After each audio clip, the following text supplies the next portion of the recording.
NATO's crisis response mechanisms and Russia's perception. The North Atlantic Treaty Organization, or NATO, is an intergovernmental military alliance formed by 30 North American and European countries. Established in 1949, its primary purpose was to safeguard the security of its members through political and military means. Today, NATO remains a crucial alliance for security and defense, especially in the face of increasing global threats. One of the crucial aspects of NATO's approach to security is its crisis response mechanisms. These mechanisms are designed to allow NATO to respond quickly and effectively to any crisis situation that may arise. Over the years, NATO's crisis response mechanisms have evolved and undergone significant changes to adapt to the changing global climate and security concerns. However, one of the major challenges today is Russia's perception of NATO's crisis response mechanisms. Russia is a major power and a neighboring country of NATO, and its perception of NATO plays a crucial role in shaping regional and global politics. Russia has often made critical remarks about NATO's crisis response mechanisms, questioning its intentions and capabilities.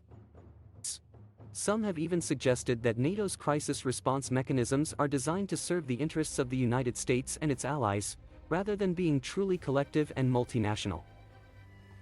Russia's perception of NATO's crisis response mechanisms is rooted in its own foreign policy goals and strategic interests.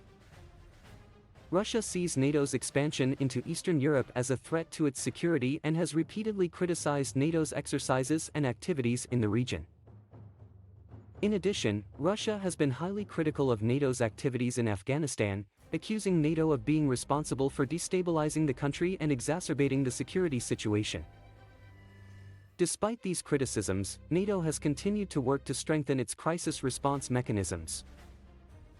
The alliance has invested heavily in its rapid reaction forces, which can be deployed at short notice to respond to a crisis situation. NATO has also expanded its cooperation with partner countries and regional organizations to enhance its crisis response capabilities.